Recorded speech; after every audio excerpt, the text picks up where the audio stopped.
नमस्कार दोस्तों EPS 95 pension बढ़ोतरी की एक और वीडियो में मैं आप लोगों का स्वागत करता हूं। दोस्तों पेंशन बढ़ोतरी को लेकर एक सभा को संबोधित करते हुए कमांडर अशोक रावत जी द्वारा कुछ जानकारी शेयर की गई है जो आप सभी ईपीएस 95 पेंशनरों को जानना बहुत ज़रूरी है। तो दोस्तों एक वीडियो क्लिप के माध्यम से मैं सारी जानकारी आप लोगों के साथ शेयर करना चाहता हूं, तो वीडियो क्लिप को बिना स्किप किए हुए ध्यान से देखिएगा। चलिए दोस्तों आपको दिखाता हूँ वीडियो क्लिप। आशावाद निराश आपको होने की जरूरत नहीं है, हम जीतेंगे, जरूर जीतेंगे। आज हमारे फंड में 10 लाख करोड़ रुपया है पेंशन फंड में। मैं पीएफ फंड की बात नहीं कर रहा हूं, पेंशन फंड में। और मैं सिर्फ आपको बताने के लिए नहीं कह रहा हूं, ये बात वित्त मंत्री जी से हुई है, श्रम मंत्री जी से हुई है, प्रधानमंत्री जी से हुई है। 2 बार हम प्रधानमंत्री जी से मिले, 2 बार वित्त मंत्री जी से बैठक हुई, सब प्रॉपर जो उसको मीटिंग बोलते हो मीटिंग हुई। उन्होंने तो उनके ट्विटर पे ये भी डाला कि मैं आज कमांडर अशोक रावत और उनकी एनएसए टीम से मिली हूं। ये उनकी पावती है और ये उनके साथ बैठ के जो बात हुई उसमें यही हमने कहा, हम प्रॉब्लम लेके नहीं चलते, हम साथ में सॉल्यूशन लेके चलते हैं। क्योंकि हम प्रॉब्लम में इंटरेस्ट नहीं है, हमें उत्तर में हमें इंटरेस्ट है। हम सॉल्यूशन का हिस्सा बनना चाहते हैं, प्रॉब्लम का नहीं। उनको हमने जो सजेशन दिए उसमें कुछ हमारी तरफ से पहल बताई, कुछ उनकी तरफ से बताई और कुछ हमने श्रम मंत्री की तरफ से या ईपीएफओ की तरफ से पहल बताई। उन्होंने अप्रिशिएट किया कि पॉजिटिव सजेशन है और आपका काम होना चाहिए। ये वित्त मंत्री जी कह रहे हैं, श्रम मंत्री जी भी वही कह रहे हैं और प्रधानमंत्री जी भी वही कह रहे हैं। यही नहीं, हमने सचिव स्तर पे जो ब्यूरोक्रेट्स होते हैं, सचिव स्तर पे हमने बड़ी बड़ी मीटिंगें की। भारत के कैबिनेट सचिव के साथ मीटिंग हुई, एक्सपेंडिचर सेक्रेटरी के साथ मीटिंग हुई, फाइनेंस सेक्रेटरी के साथ मीटिंग हुई, लेबर सेक्रेटरी के साथ मीटिंग हुई। इससे बड़ा कोई भी ब्यूरोक्रेटिक औहदा भारत देश में नहीं है। तो जहां पॉलिटिकल सिस्टम के सबसे बड़े लोगों को हम मिले, उनसे बात की, अनेक मंत्रियों को मिले, हमारे उमाकांत सिंह जी थे, राजीव जी थे, के.एस. तिवारी जी थे, ओम शंकर तिवारी जी थे, कई राजनाथ सिंह जी से मिले, गडकरी जी से मिले, मंत्रियों से तो कई मिले। ये सब कुछ हमने किया, इसका परिणाम यह है कि आज सब लोग पेंशन की बात कर रहे हैं और बराबर कर रहे हैं। अभी हमने एक उदाहरण मैं देता हूं कि दिल्ली में हमें हमारी दाल गलानी है, दाल हमने कुकर में रखी है, दिल्ली में जाके हमने कुकर का ढक्कन बंद कर दिया है, अब नीचे से आग लगाना जरूरी है, बराबर है। हम लोग नीचे से आग लगाएंगे, सरकार की सीटी बजेगी और आपकी दाल गलेगी,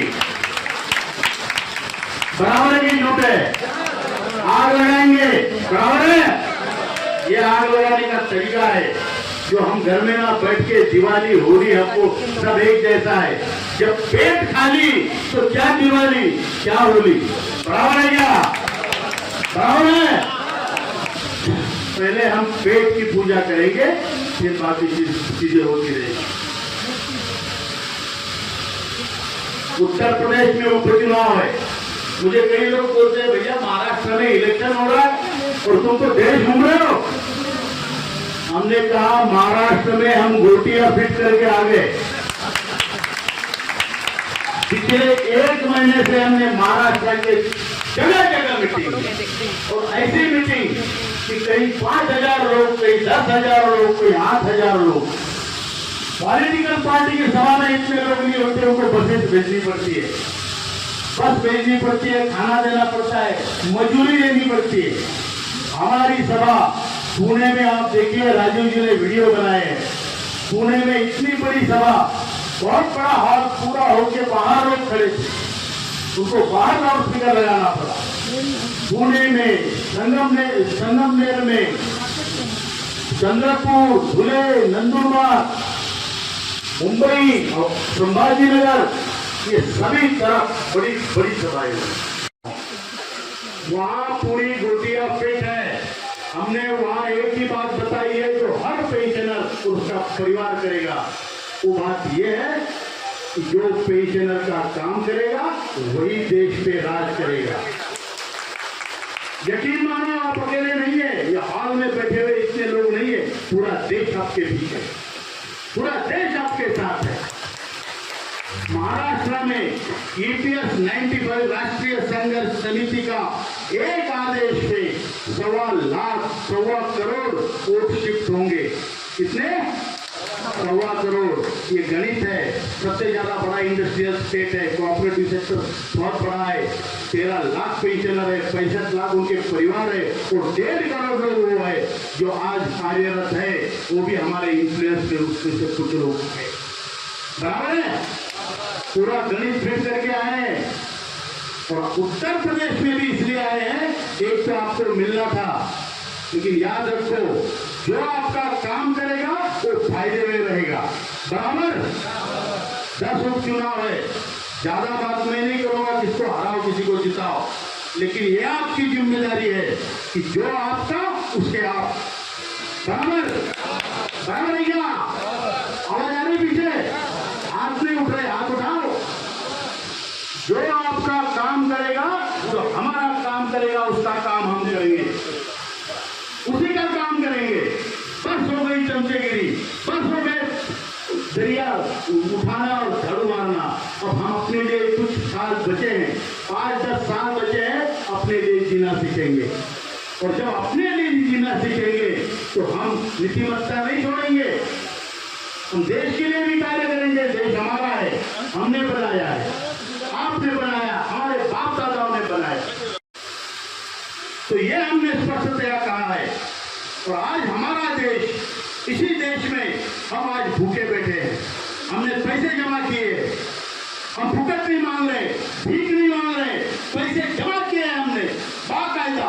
उस पैसों को दबा के रखा है और किसको बांट रहे हैं? लाडली बहना, ये बहना, वो बहना।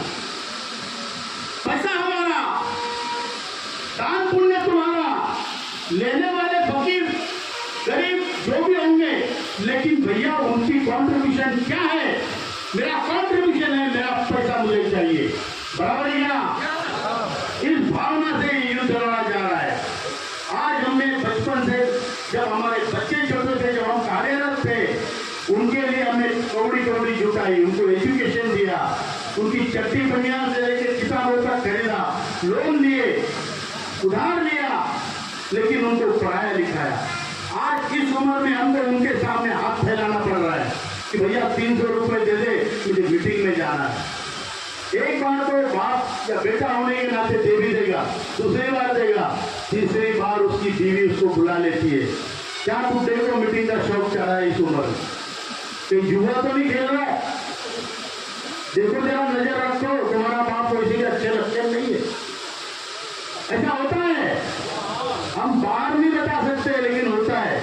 और जो हाथ में, जिसके हाथ में अब तक पितृत्व था,